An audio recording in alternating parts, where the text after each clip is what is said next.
in the previous recording, we have seen how the pole location affects the steady state error as well as the speed of the system. So now we will look into the location of the zero. So for that, we will consider the first system, system number 1, and then the fourth system and the fifth system. So here you can see the pole location is same. It is at SS equal to -5, but the variation is with respect to the zero location.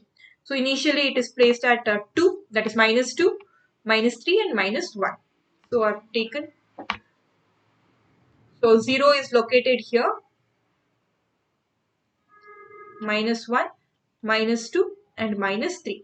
So this is for system number 1, this is for system number 2 and this is system number 3.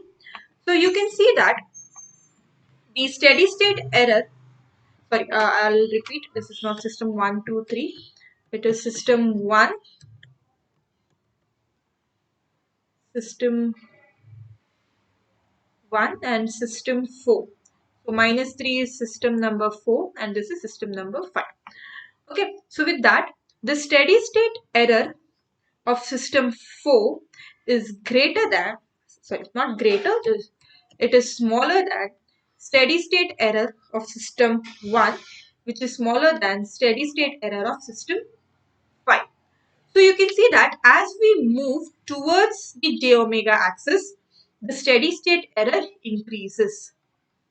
Okay, in case of 0, we had seen as we move away from the j omega axis, the steady state error would increase. But in case of 0 location, as we move towards the j omega axis, then the steady state error increases. And coming to settling time, you can see that all the three systems, system 1, 4 and 5 has the same settling time, that is 0.8 seconds. So this is obvious because your settling time or the time constant is directly and completely dependent on the pole location, and your 0 has no effect on the settling time or the time constant in this example.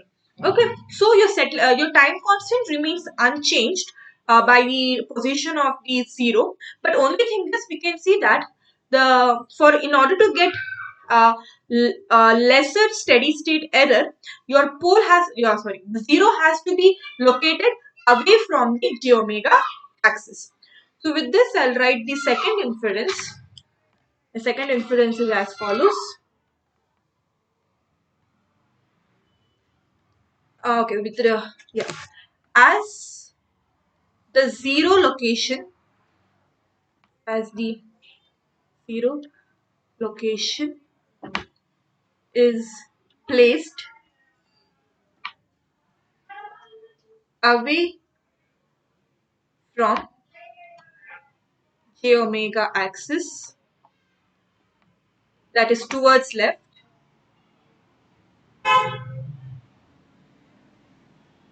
then the steady state error, the steady state error decreases. So we have seen here, as we are moving away from the pole location, that is for -3, we have steady state error of 0.4, and for -1, we have steady state error of 0.8, which means that you move away from the j omega axis, the 0 location, if you move away from the j omega axis, the steady state error decreases, which is contrast to the pole location. Okay, and coming to the speed remains unchanged. The speed remains unchanged. So this is with respect to pole location and 0 location. We have seen the effect of the location on steady state error and speed. Okay, and in the next for when we go for second order system, we have other parameters like damping ratio. Even this comes into picture. Few more parameters gets added up for the second order system.